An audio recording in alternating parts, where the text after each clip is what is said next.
El dinero. Intuitivamente sabemos que este pedazo de papel no tiene ningún valor intrínseco. Si no pudiésemos canjearlo por productos y servicios, sería muy poco lo que podríamos hacer con él. No podemos comerlo, ni tampoco usarlo como ropa. Otra cosa que sabemos sobre el dinero es que lo imprime el gobierno, o para ser exactos, lo emite el gobierno. Pues hoy día ni siquiera se trata de papel moneda.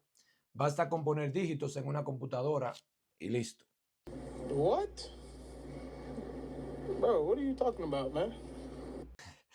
Asimismo, de hecho, esta semana Elon Musk se sentó en el podcast del senador tejano Ted Cruz y dijo que investigando el gobierno de los Estados Unidos descubrió lo siguiente. I call a magic money computer any computer which can just make money out of thin air.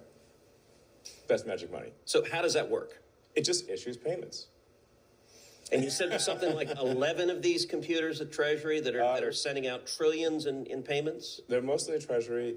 Some are, but there's some at HHS. Some at there's one or two at State. There's some at DoD. I think we found now 14 magic money computers. 14, okay. They just send money out of nothing. En caso de que no lo hayan captado, Musk encontró que al momento de pagar, el gobierno simplemente emite dinero de la nada. Personalmente, lo que a mí me sorprende es que a él y a Ted Cruz esto les sorprenda. Quizás ellos, como muchas personas lamentablemente, creen que aún estamos en la época del patrón oro. Bajo tal sistema, los gobiernos no podían emitir más papel moneda que el oro que tenían para respaldarlo. Sin embargo, hace más de 50 años que todos los gobiernos han adoptado el dinero fiduciario como sistema monetario. Verán, después de la Segunda Guerra Mundial, las naciones acordaron hacer del dólar americano la moneda de reserva y que éste sería convertible a oro. Y así fue hasta 1971, cuando Estados Unidos reemplazó el patrón oro por el dinero fiduciario.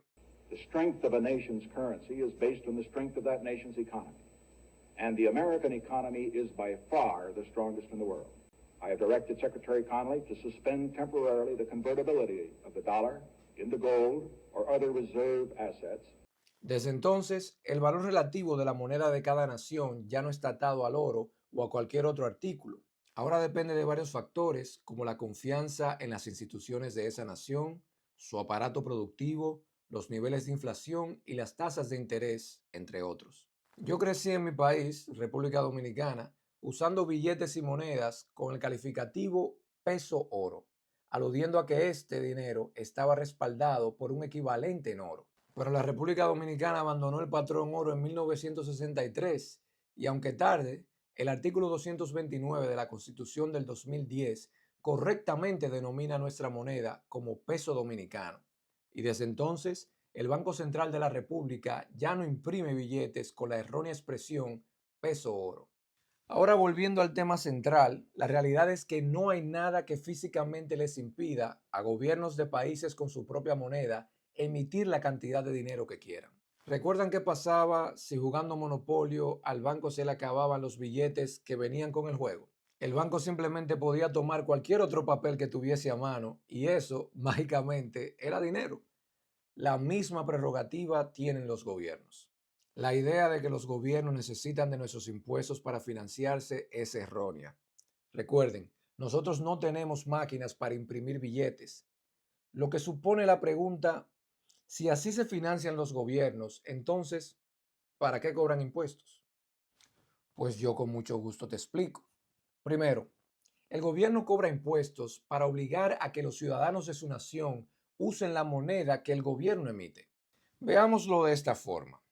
El gobierno de los Estados Unidos emite dólares y cobra impuestos en dólares.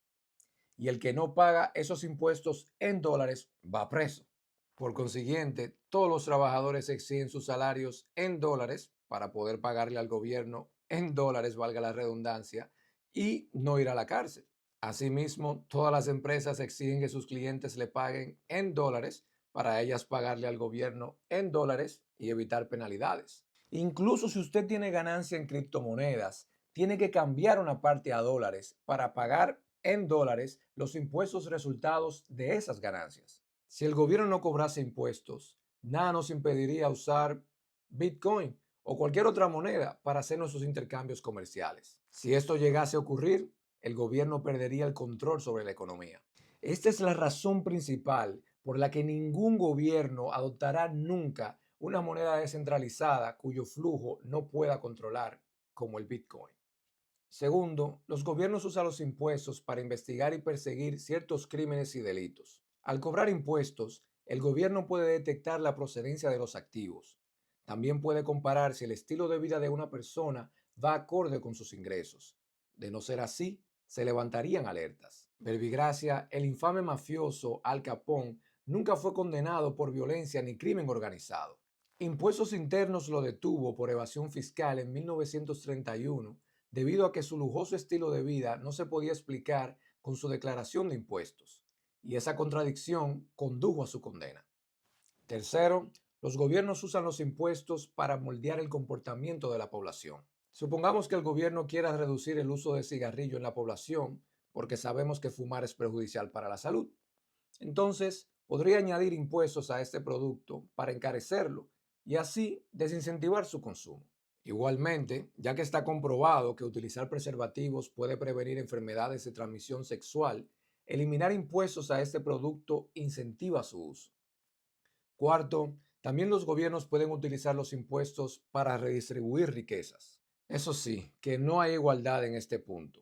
Mientras a ciertos grupos se les aplican más impuestos, hay otros grupos que reciben exoneraciones.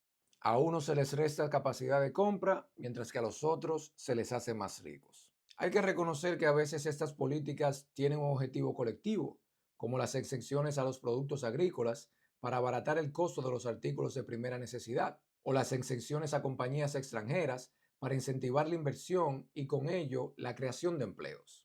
Por último, los impuestos sirven para controlar la demanda agregada. Como acabo de aludir, a través de los impuestos los gobiernos limitan nuestro poder de compra para que no podamos demandar de bienes y servicios a niveles que la economía no pueda satisfacer y así evitar la inflación. Si bien el papel moneda o los dígitos en una computadora se pueden crear prácticamente de la nada, lo que no va a surgir de la nada son las materias primas, la mano de obra, la propiedad intelectual, los libros, la carne, el combustible, en fin, los productos y servicios. Cabe resaltar que esta no es la única herramienta que tienen los gobiernos para controlar la inflación. Con política monetaria, los gobiernos también pueden aumentar la tasa de interés, lo que por un lado encarece tomar préstamos, desincentivando así el gasto. Y por otro lado, promueve el ahorro, ofreciendo mejor tasa de retorno.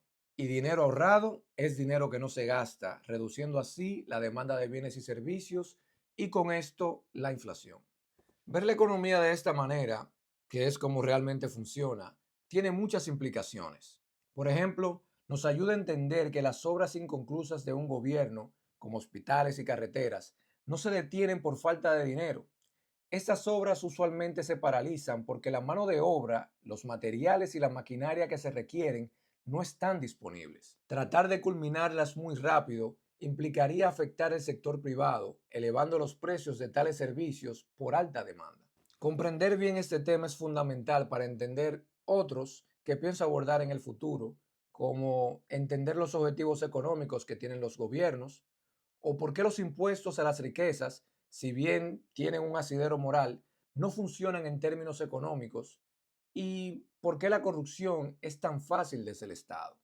Mientras tanto, si quieren indagar más a fondo sobre este asunto, les exhorto a leer El mito del déficit de la doctora en economía Stephanie Kelton. Es un libro bastante digerible que desempaca lo que acabo de explicar y más, a la luz de la teoría monetaria moderna. Gracias por su tiempo.